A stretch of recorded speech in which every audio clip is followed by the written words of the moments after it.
마른 땅을 적시는 단비 같은 방송 감에 오신 여러분들을 환영합니다. 저는 알기 쉬운 성경교리의 목사 차주영입니다. 자, 이번 시간은 제18강 예언의 선물에 대해서 함께 알아보겠습니다. 성경 이 창세기를 읽다 보면 우리는 매우 생소한 한 장면을 만나게 됩니다. 그것은 범죄한 직후에 하나님께서 아담과 하와를 만나기 위해서 직접 에덴 동산에 오시는 장면입니다. 창세기 3장 8절입니다. 그들이 그날 바람이 불 때 동산에 거니시는 여호와 하나님의 소리를 듣고 아담과 그의 아내가 여호와 하나님의 낯을 피하여 동산 나무 사이에 숨은지라. 그리고 심지어 이 장면 뒤에는 비록 이 나무 뒤에 숨어 있던 아담과 하와를 찾으시는 하나님께서 그들과 마치 우리가 대화하듯이 하나님과 대화하는 아담과 하와의 모습이 또한 기록되어 있습니다. 우리는 이 사실을 통해서 하나님께서 세상을 창조하셨을 당시에는 하나님과 사람이 서로 이렇게 만나고 대화하고 교제하는 일이 자유롭게 가능했다는 것을 성경을 통하여 발견할 수 있습니다. 그렇다면 왜 오늘날은 이 사람들이 하나님과 이렇게 직접 만나서 함께 교제하고 또 대화하는 일이 불가능해졌을까요? 성경은 그 이유를 인간이 범죄하였기 때문이라고 설명해주고 있습니다. 이사야 59장 2절입니다. 오직 너희 죄악이 너희와 너희 하나님 사이를 갈라놓았고 너희 죄가 그의 얼굴을 가리어서 너희에게서 듣지 않으시게 함이니라. 실제로 아담과 하와도 이때 하나님과 대화를 나눈 이후로 에덴 동산에서 쫓겨나 이후로는 하나님과 자유롭게 교제하였던 그 에덴 동산으로 다시는 들어가지 못하게 되었습니다. 자, 그렇다면 아담과 하와를 끝으로 이제는 더 이상 하나님과 우리가 소통할 수 있는 방법이 사라지게 된 것일까요? 그렇지 않습니다. 그럼에도 불구하고 여전히 이 사람을 사랑하시는 하나님께서는 우리들과의 친밀한 관계를 포기하지 않으셨습니다. 물론 아담과 하와 때처럼 하나님을 대면하여 교제할 수는 없지만 대신에 하나님께서는 다른 다양한 방법들을 통하여 하나님과의 친밀한 관계를 계속할 수 있게 해주셨습니다. 쉽게 예를 들면 저와 여러분들이 매일같이 드리는 이 기도는 가장 대표적인 하나님과 친밀한 관계를 맺을 수 있는 방법입니다. 그리고 비록 짧은 기간이었지만 친히 사람의 모습으로 이 땅에 오신 그 예수님과 사람들이 나눈 이 특별한 교제의 경험도 우리가 빼놓을 수는 없습니다. 그리고 여기에 한 가지 더 이 특별한 목적과 방법으로 주어진 하나님과 이 영적으로 소통할 수 있는 이 방법이 있는데 하나님께서 이 각 시대마다 그리고 또 상황마다 하나님의 백성들을 격려하시고 또 때로는 교훈하시고 그리고 책망하시기 위하여 당신의 이 선지자를 통해서 말씀하신 방법입니다. 간단하게 이 선지자가 무엇인지를 먼저 정리를 하자면 이 선지자란 하나님으로부터 특별한 어떤 기별을 받아 그 내용을 하나님의 백성들에게 전달하기 위하여 하나님으로부터 특별히 선택받은 자들을 바로 선지자라고 하는 것입니다. 우리가 여기서 한 가지 유의해야 할 점은 선지자의 정의에서도 분명히 하고 있는 것처럼 선지자는 스스로 자기의 생각이나 말을 하는 자가 아니라 이처럼 하나님께로부터 주어진 계시를 전달하는 자로서 하나님께 사용을 받는 자들이라는 사실입니다. 다시 말해 이 선지자들의 가장 중요한 역할 중에 한 가지가 바로 하나님으로 받은 계시를 그리고 그 예언들을 하는 것인데 아무리 선지자가 놀라운 예언을 한다고 할지라도 그것은 선지자의 능력으로 하는 예언이 아니라 하나님께로부터 주어진 예언을 사람들에게 그저 이렇게 계시할 뿐이라는 사실입니다. 베드로서 1장 21절입니다. 예언은 언제든지 사람의 뜻으로 낸 것이 아니요 오직 성령의 감동하심을 받은 사람들이 하나님께 받아 말한 것임이라. 우리가 다음 강에서 좀 더 자세히 살펴보겠지만 이것은 이 선지자의 태도를 통해 그가 거짓 선지자인지 아니면 참 선지자인지를 구분하는 아주 중요한 요소가 되기도 합니다. 자, 계속 강의를 이어가면 이 선지자라는 단어 역시도 이 원어적으로는 히브리어 나비라는 단어를 쓰고 있습니다. 이 나비라는 단어는 출애굽기 7장 1절에서 말에 자신이 없는 이 모세를 대신해서 애굽 왕 앞에서 대신 말할 사람으로 하나님께서 이 아론을 뽑으시는데, 이 아론을 뽑으실 때 그를 너의 대언자가 되겠다고 말씀하셨습니다. 그때 이 대언자라고 하는 단어가 바로 우리가 선지자로 쓰고 있는 단어 나비를 번역한 것입니다. 히브리어 나비가 그리고 이 신약 시대로 넘어와서 헬라어 프로페테스가 되었고, 그것이 오늘날 영어의 프로펫의 유래가 된 것입니다. 또 구약 성경에서는 이 선지자를 부르는 다른 용어가 하나가 더 등장하는데, 그것이 히브리어로는 로에 혹은 호제라고 쓰이는 단어입니다. 이 단어가 한국어로는 선견자라고 번역이 되었습니다. 이 선견자는 영어로 보는 자라는 이 단어인 seer로 번역이 되었는데, 여기서 본다는 것은 미래를 보는 것, 다시 말해 예언적 계시를 받은 선지자를 말할 때에 특히 이 선견자라는 단어를 사용하였으며, 사실 의미상으로는 모두 하나님께로부터 계시를 받은 자들을 가리키는 단어로 큰 구분 없이 선견자와 선지자를 사용하였습니다. 사무엘상 9장 9절을 한번 보겠습니다. 옛적 이스라엘의 사람이 하나님께 가서 물으려 하면 말하기를 선견자에게로 가자 하였으니 지금 선지자라 하는 자를 옛적에는 선견자라 일컬었더라. 자, 그러므로 중요한 사실은 이 선견자가 되었든 선지자가 되었든 이 둘 모두 하나님께로부터 기별을 받은 자라고 하는 사실을 강조하고 있다는 점입니다. 하나님께서는 당신의 백성들의 영적 필요를 채우시고 또 인도하시기 위하여 이런 선지자들을 부르셨고, 그들의 눈이나 마음을 통해서 하나님의 뜻을 계시하여 하나님의 백성들에게 전달하라고 명령하셨습니다.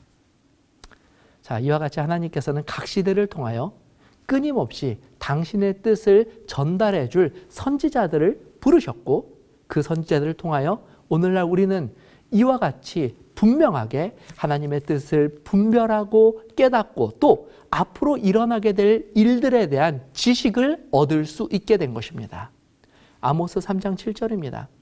주 여호와께서는 자기의 비밀을 그종 선지자에게 보이지 아니하시고는 결코 행하심이 없으시리라. 자, 그런데 문제는 오늘날 많은 그리스도인들이 이와 같이 하나님께서 선지자를 통해 당신의 뜻을 계시하고 예언하는 일들을 이제는 더 이상 하지 않으신다고 믿게 되었다는 것입니다.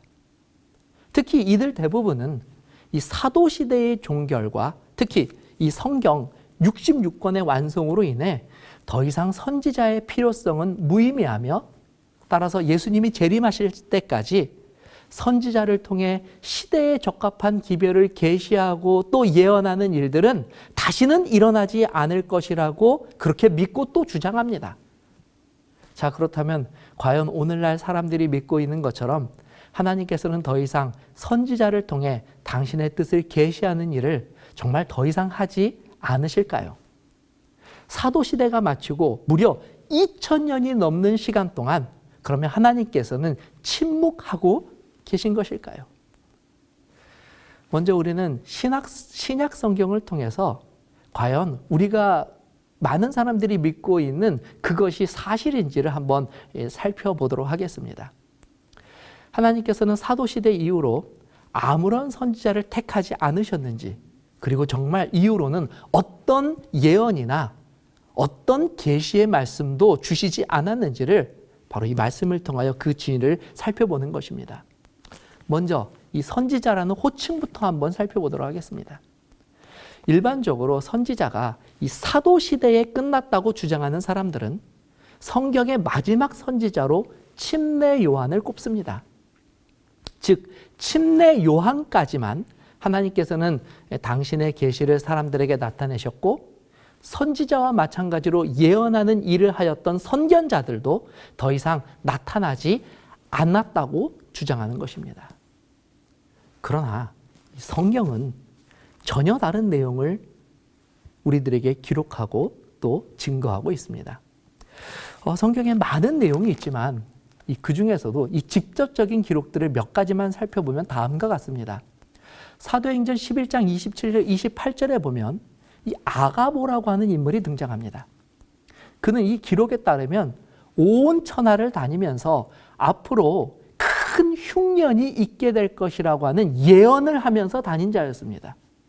그런데 이 흥미로운 사실은요, 이 누가는 이 아가보라는 인물을 다음과 같이 소개하고 있다는 것입니다. 사도행전 11장 27절, 28절입니다.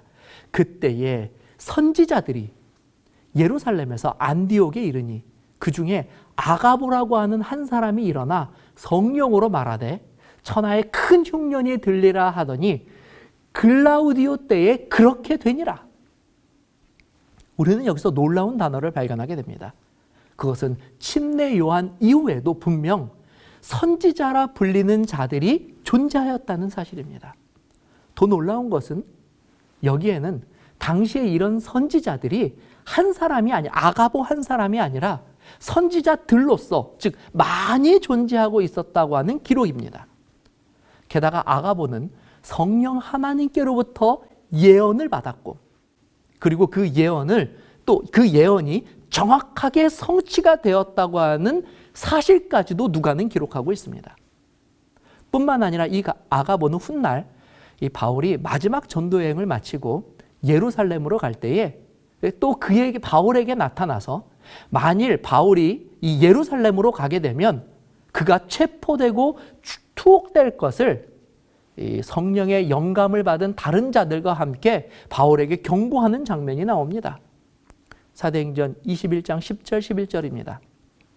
여러 날 머물러 있더니 아가보라고 하는 한 선지자가 유대로부터 내려와 우리에게 와서 바울의 띠를 가져다가 자기 수족을 잡아매고 말하기를 성령이 말씀하시되 예루살렘에서 유대인들이 이같이 이 띠 임자를 결박하여 이방인의 손에 넘겨주리라 하거늘.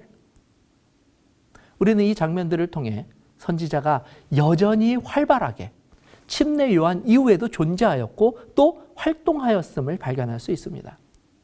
그리고 무엇보다 우리는 예수님께서 제자들에게 이 마지막 때에 관한 경고를 주시면서 반복하여 말세에 있게 될 이 거짓 선지자를 주의하라고 하신 말씀을 또한 보게 됩니다. 자, 이 말씀을 우리가 보면 이것은 사도시대뿐만이 아니라 마지막 때, 즉 예수님의 재림이 임박한 시기의 때에도 거짓 선지자와 참 선지자가 존재하게 될 것이라고 하는 반증의 말씀이기도 한 것입니다. 만일 선지자가 사도시대 이후로 끝이 났다면 예수님께서는 선지자라고 주장하는 모든 이들을 경계하라고 말씀하셨을 것이 분명하기 때문입니다. 또한 선지자의 가장 중요한 역할 중에 하나인 하나님께로부터 이 예언을 받아서 말하는 건 역시도 오히려 사도시대에 이르러서 이 예언의 일들이 더욱 강조되고 또 여전히 지속되고 있었음을 발견할 수 있습니다. 특히 바울은 이 그리스도인들에게 성령을 소멸하지 말 것을 강조하면서 무엇보다 예언을 멸시치 말라고 강조하였습니다. 데살로니가전서 5장 19절 20절입니다. 성령을 소멸하지 말며 예언을 멸시하지 말고. 심지어 바울은 고린도전서 14장 1절에서 여러 신령한 은사들을 사모하되 특히 예언을 하려고 하라는 권면을 하기도 하였습니다. 그리고 구약의 선지자 요엘 역시도 그의 예언을 통하여 예수님이 재림하시기 직전에 하나님의 영이 만민에게 부어져서 하나님의 남종과 여종이 이상을 보고 예언을 할 것이라는, 즉 이 선지자적, 선견자적 사역이 예수님의 재림하실 때에도 일어나게 될 것을 요엘서 2장 28절 31절에 이미 구약시대에 예언을 하였습니다. 무엇보다 우리는 이 성경의 마지막 책 이 요한계시록을 통하여서 하나님께서 오히려 이 침례 요한 이후에도 여전히 당신의 백성들을 위하여 선지자를 통하여 권면하시고 예언하시며 그들을 인도하시기 위하여 일하고 계시다고 하는 사실을 확인할 수 있습니다. 우리가 이상 살펴본 것처럼 선지자와 선견자를 통해 하나님의 백성들을 하나님 나라로 이끄시는 이 특별한 방법이 아담과 하와 이후로 결코 종결된 적이 없으며 오히려 예수님 재림하실 때까지 당신의 뜻을 나타내실 참 선지자들을 여전히 보내주실 것이라고 하는 사실을 신약 성경을 통하여서 확인할 수 있게 되었습니다.